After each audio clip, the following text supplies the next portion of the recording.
Recentemente, a Câmara dos Deputados aprovou uma derrubada daquela resolução do CONANDA, né, do Conselho Nacional dos Direitos da Criança e do Adolescente, que regulamentava a questão da interrupção da gravidez, do aborto, junto a crianças e adolescentes. Eles não criavam nada mais do que os elementos que já são previstos na legislação: risco de vida para gestante, estupro e anencefalia, né?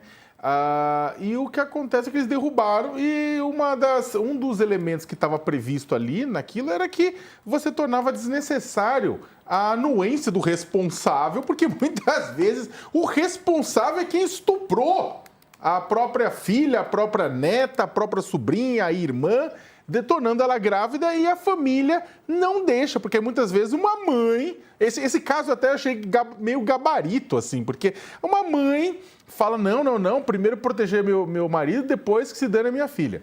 Então, o que aconteceu foi, a gente viu isso, esse pacotão. Então, de certa forma, se a decisão da Câmara dos Deputados, na sua avaliação, ela acaba contribuindo para mais casos como esse? Bom dia, Sakamoto. Sem dúvida nenhuma, essa decisão ela é teratológica, ela é uma aberração jurídica, porque vai justamente contra a dinâmica do que a gente entende por Estado democrático de direito, né? A nossa Constituição Federal ela vai falar sobre dignidade e proteção, né, ou a proibição do tratamento desumano, direito à saúde, a própria proteção integral da criança, que eu já citei, também está prevista dentro da nossa Constituição Federal. Então, a revogação ou a restrição de diretrizes técnicas de atendimento e acesso à saúde ou proteção especial de vulneráveis é um absurdo muito grande, né? Mostra o tamanho da erosão democrática, mostra do que se trata realmente a pauta da conjuntura política atual. Isso porque, como você mesmo trouxe, esse caso é muito emblemático, porque ele traz várias facetas do Brasil. O Brasil, de acordo com a Unicef, é o quarto país em casamentos infantis, 84 mil mulheres foram estupradas em 2026 e 76% dessas pessoas que foram estupradas são meninas de até 13 anos, negras, periféricas. Então, a gente está falando de uma violência enraizada no nosso país, que tem um passado colonial, que objetifica mulheres e meninas e que, em alguma medida, no âmbito da política, luta para manter esses comportamentos sob aí um auspício de defesa de família, de defesa de dignidade, de defesa de direitos, de defesa da vida. Isso, obviamente, não é verdade, né? A manutenção dessa situação de profunda violência destinada às mulheres, mas principalmente às meninas do Brasil, mostra o verdadeiro retrato da nossa sociedade. E esse caso, de fato, tem aí um gabarito muito preciso de várias camadas da violência, da violação de direitos de mulheres e meninas, pensando especificamente que o ambiente doméstico muitas vezes é o catalisador da violência, o ambiente doméstico impede que essa violência seja descoberta, denunciada e devidamente processada, e além de tudo, como é importante que as instituições públicas se comprometam à proteção integral. Nesse caso, que bom que o cartório acionou o Ministério Público, mas isso é papel da escola, é papel dos organismos e das instituições de saúde, é papel de todos e cada um de nós. É muito impressionante que o caso tenha sido descoberto só na fase do registro da criança, né? E como a senhora diz, o cartório agiu ali de forma muito prestativa, informou a polícia, enfim, desbaratou-se um crime a partir de um comunicado feito no cartório, pelo cartório, né? No caso específico, ainda que a menina, 13 anos, né, já mãe, ainda que ela manifestasse o desejo de fazer o aborto legal no Brasil, no caso assim, de estupro, seria muito difícil, porque a mãe protegendo o padrasto estuprador, então essa menina estava em circunstâncias muito desfavoráveis, né? Agora, supondo que tivesse sido possível detectar o caso com mais antecedência e que fosse permitido a essa criança realizar, eventualmente, a interrupção da gravidez, como deveria proceder o Estado? Porque hoje a gente assiste, às vezes o hospital cria obstáculo, às vezes manifestantes vão para frente das maternidades. Aconteceu no governo Bolsonaro, tentaram impedir uma menina de exercer esse direito de realizar o aborto, né?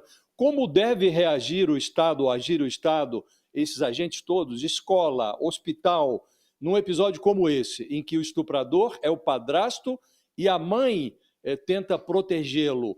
Como devem agir as pessoas para fazer valer a lei neste caso?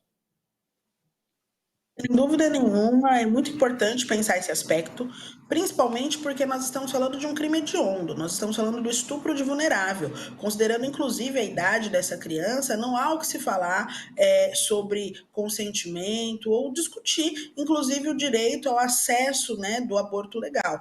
Nesse sentido, portanto, primeiro, o crime hediondo, o crime de estupro precisa ser investigado, processado, enfim, devidamente tratado. O crime de omissão também, né, dos demais familiares, e maiormente no caso dessa mãe.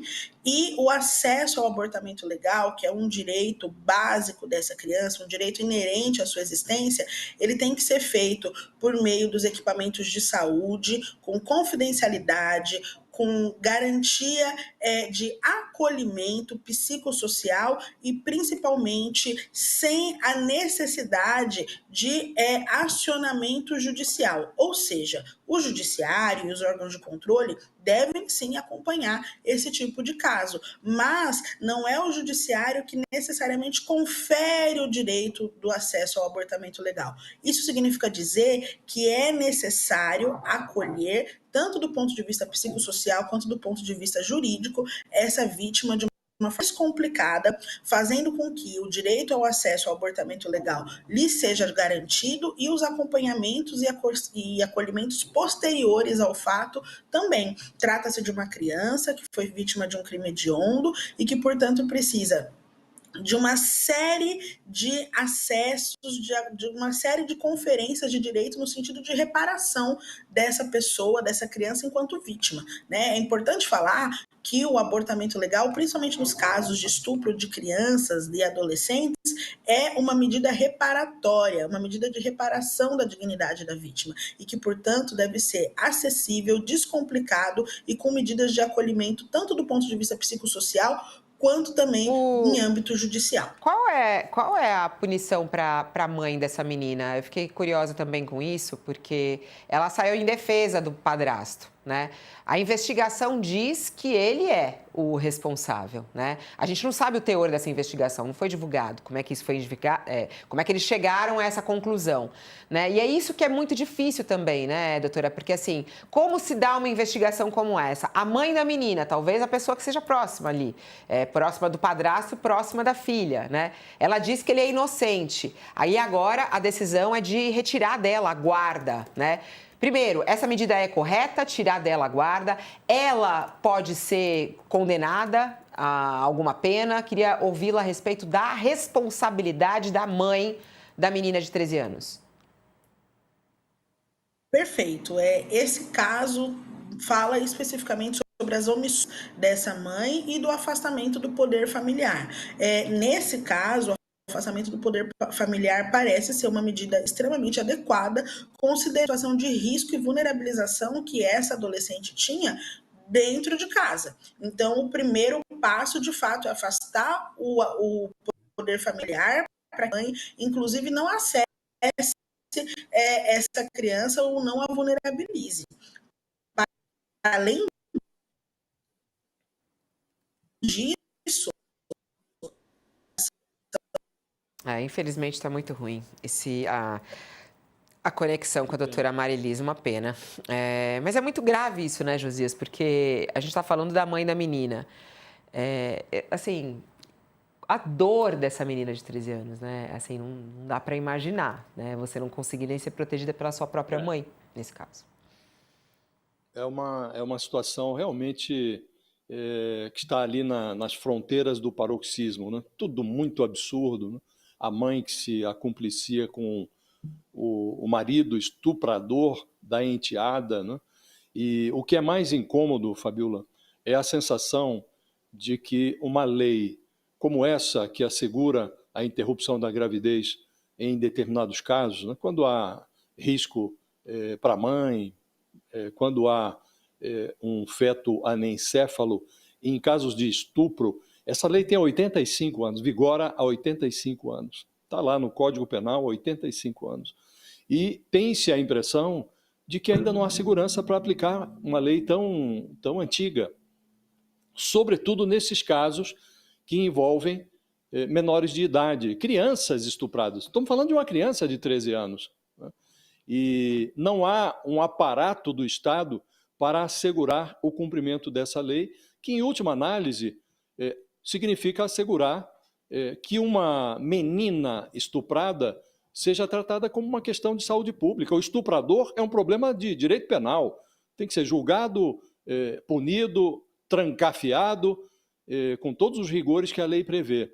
E a estuprada, a menina estuprada, tem que ser tratada, adulto também, mas no caso da menina, fica ainda mais estarrecedora a situação, porque tem que se dar a essa vítima um tratamento de saúde pública, do seu caso. Então, ela tem que ser acolhida, ela tem que ser protegida, tem que ser providenciada para ela, além da interrupção da gravidez, assegurada em lei, um acompanhamento psicológico, neste caso específico, que se verificou em Santa Catarina, uma proteção, inclusive em relação à sua família, em relação à mãe. Então, é um drama muito impressionante. E aí, torna-se ainda mais impressionante quando se verifica que, dias atrás, foi aprovada na Câmara um projeto que dificulta a realização de aborto em meninas estupradas. Então, na prática, a Câmara estuprou o Código Penal, que autoriza a interrupção da gravidez, nesses casos,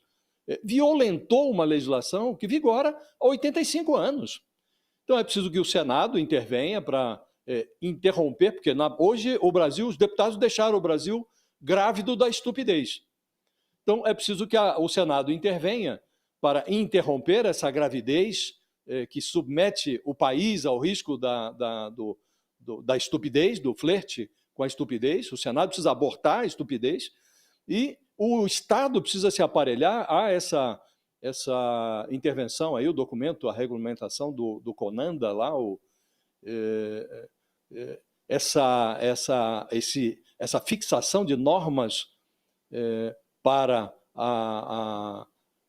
regular a interrupção da gravidez em caso de menores, né? Agora, essa intervenção do CONANDA mostra que o Estado não sabe ainda como lidar com esse problema, senão não seria necessário estipular normas, né? Então é preciso que o Estado se aparelhe, Fabíola, para tratar desses casos, né? E quando surge um caso como esse, que bem disse o Sakamoto, é um gabarito das atrocidades a que estão sujeitas as meninas estupradas no Brasil, né? Isso deixa muito evidente a fragilidade do aparato do Estado para tratar essas meninas com o apreço, com a atenção que elas merecem. Isso não acontece no Brasil, embora a lei esteja em vigor, como disse, há 85 anos. Josias e Sakamoto aqui, né? Claro, esse tipo de caso acaba nosso dia, a gente fica muito mal com histórias como essa, né? E eu acho que existe também uma questão aí que todos parece que fomos educados a não se meter na vida do outro, né? Aquela história, briga de marido, mulher não se mete mulher. E assim, isso precisa mudar, né? Porque assim, eu fico chocada de ver uma criança que sofre isso e sinais são claros, né? Aqui a doutora Marilis falou sobre na escola, assim, é preciso a sociedade como um todo estar mais atenta e cuidar dessas crianças que às vezes estão sendo agredidas por pessoas da sua família, né? E é muito, muito triste. Foi no cartório que essa menina foi, de certa maneira, salva. Que situação triste. Agora é encaminhada para um abrigo, ela e a criança que ela teve, né? Assim, é de uma dor gigantesca. Falando desse caso... Só para fazer um comentário rápido, Fabíola, tem uma responsabilidade dupla nisso. Não só a comunidade tem o dever de proteger a criança, não é apenas a família, é a comunidade em que ela está, tem esse dever, por lei de proteção. Mas vamos lembrar o seguinte, todo mundo que votou nos deputados, nos 317 deputados que chancelaram a derrubada das regras do CONANDA, vocês podem considerar que rolou uma cumplicidade de vocês, se vocês votarem nessas mesmas pessoas nas próximas eleições. Então é o seguinte, se vocês votarem novamente nesses 317 deputados, sim, vocês são cúmplices do que aconteceu.